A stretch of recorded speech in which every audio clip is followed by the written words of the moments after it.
بسم اللہ الرحمن الرحیم۔ السلام علیکم ورحمۃ اللہ وبرکاتہ۔ ناظرین کرام، قبر آخرت کی منزلوں میں سب سے پہلی منزل ہے اور اس کے حالات کا ہم دنیا کی زندگی سے موازنہ نہیں کر سکتے ہیں۔ عذاب قبر سے مراد وہ عذاب اور سزا ہے جو موت سے لے کر حساب و کتاب کے لیے دوبارہ اٹھائے جانے یعنی قیامت سے پہلے تک اللہ تعالیٰ کے نافرمانوں کو دی جاتی ہے۔ رسول اللہ صلی اللہ علیہ وآلہ وسلم نماز کے تشہد میں اور اپنے دیگر دعاؤں میں عذاب قبر اور قبر و حشر کے فتنوں سے بکثرت اللہ کی پناہ مانگا کرتے تھے۔ حضرت اماں عائشہ صدیقہ رضی اللہ تعالیٰ عنہا بیان کرتی ہیں کہ یہودیوں کی بوڑھی عورتوں میں سے 2 بوڑھی عورتیں میرے پاس آئیں اور کہنے لگی کہ قبر والوں کو ان کی قبروں میں عذاب دیا جاتا ہے۔ میں نے ان کی تکذیب کی اور ان کی تصدیق کرنے کو اچھا نہیں جانا، وہ چلی گئیں اور نبی کریم صلی اللہ علیہ وآلہ وسلم میرے پاس تشریف لائے تو میں نے آپ صلی اللہ علیہ وآلہ وسلم سے عرض کیا اور ان 2 بوڑھی عورتوں کے آنے اور عذاب قبر کی خبر دینے کا تذکرہ کیا تو آپ صلی اللہ علیہ وآلہ وسلم نے فرمایا، ان دونوں نے سچ کہا، قبر والوں کو اتنا عذاب دیا جائے گا کہ ان کو تمام جانور سنیں گے۔ پھر میں نے دیکھا کہ آپ جب بھی نماز پڑھتے تو عذاب قبر سے پناہ طلب کرتے۔ تو ناظرین، آج ہم بات کریں گے کہ عورتوں کا وہ کون سا سب سے بڑا گناہ ہے جو ان کو عذاب قبر میں مبتلا کر دے گا۔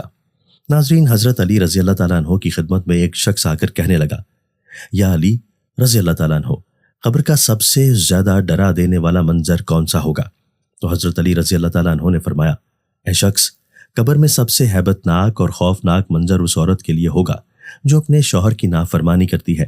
میں نے اللہ کے رسول صلی اللہ علیہ وآلہ وسلم سے سنا ہے، عورت کے جنت میں جانے کے لیے صرف ایک وجہ ہی کافی ہے کہ وہ اپنے مرد کی فرما بردار ہو، اپنے مرد کے عیب دنیا کے سامنے ظاہر نہ کرے، ہر کام اپنے شوہر سے پوچھ کر کرے، اپنی خوبصورتی کی فکر اس کے لیے اپنے شوہر کی توجہ کا مرکز ہو، اور عورت کے لیے دوزخ میں جانے کے لیے بھی یہ ایک وجہ ہی کافی ہے کہ وہ اپنے مرد کی عزت نہ کرتی ہو، لوگوں کے سامنے اس کی تذلیل اور غیبت کرتی ہو، اپنے مرد کو بتائے بغیر اپنے فعل انجام دیتی ہو۔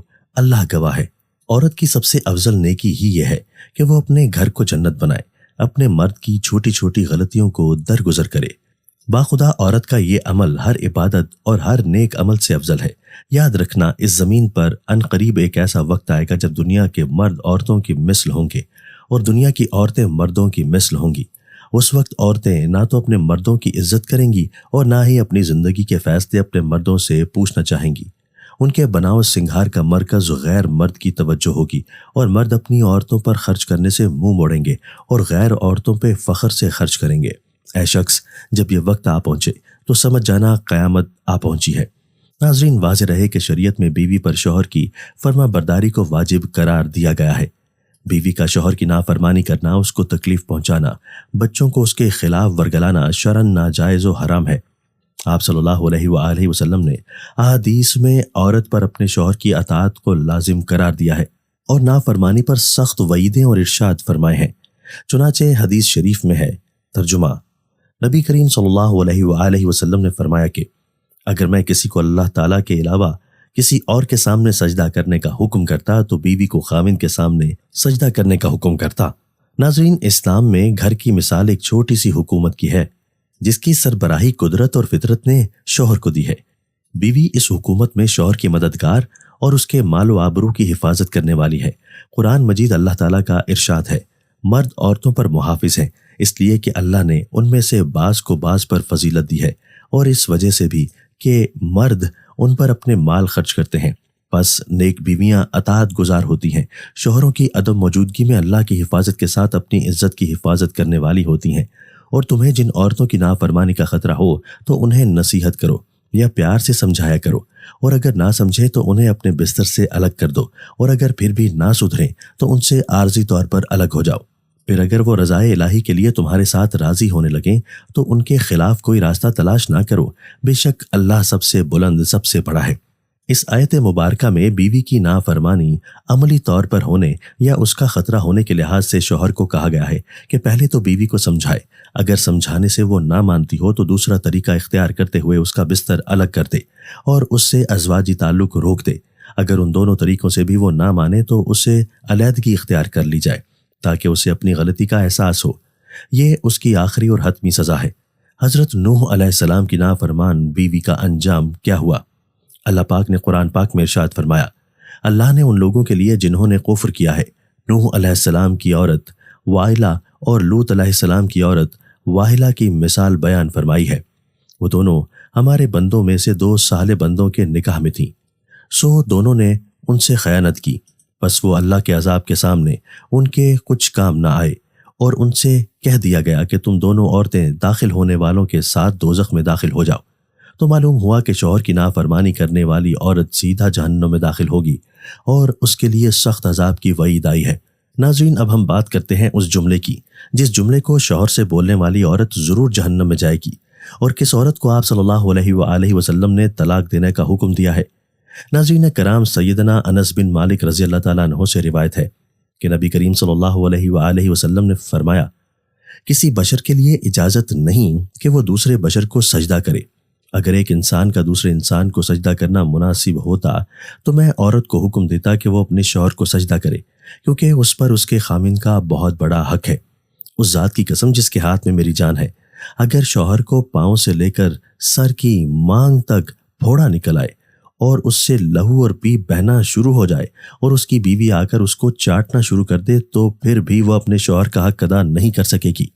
حضرت عبداللہ بن عباس رضی اللہ تعالیٰ عنہ بیان کرتے ہیں کہ ایک مرتبہ سورج کو گرہن لگ گیا، رسول اللہ صلی اللہ علیہ وآلہ وسلم نے نماز پڑھی، جبکہ لوگ بھی آپ کے ساتھ نماز میں شامل تھے۔ آپ نے لمبا قیام فرمایا اور سورہ بقرہ کے برابر قرات کی، پھر آپ نے لمبا رکوع فرمایا، پھر سر اٹھایا اور پھر لمبا قیام کیا، جبکہ یہ پہلے قیام سے کم تھا، پھر لمبا رکوع کیا اور یہ پہلے رکوع سے کم تھا، پھر سجدے کیے، پھر لمبا قیام کیا اور یہ پہلے قیام سے کم تھا، پھر لمبا رکوع فرمایا، یہ پہلے رکوع سے کم تھا، پھر سر اٹھایا اور لمبا قیام فرمایا، مگر یہ پہلے قیام سے کم تھا، پھر لمبا رکوع فرمایا، مگر یہ پہلے رکوع سے کم تھا، پھر سجدے گئے، پھر سلام پھیرا۔ اس وقت تک سورج روشن ہو چکا تھا۔ پھر آپ صلی اللہ علیہ وآلہ وسلم نے فرمایا، بلا شبہ سورج اور چاند اللہ تعالیٰ کی دو نشانیاں ہیں، انہیں کسی کی موت و حیات کی وجہ سے گرہن نہیں لگتا، لہٰذا جب تم یہ صورتحال دیکھو تو اللہ تعالیٰ کو یاد کیا کرو۔ لوگوں نے کہا، اے اللہ کے رسول صلی اللہ علیہ وآلہ وسلم، ہم نے آپ صلی اللہ علیہ وآلہ وسلم کو دیکھا تھا کہ آپ نے اپنے قیام کے دوران میں کسی چیز کو پکڑنے کی کوشش کی، پھر ہم نے دیکھا کہ آپ پیچھے ہٹے۔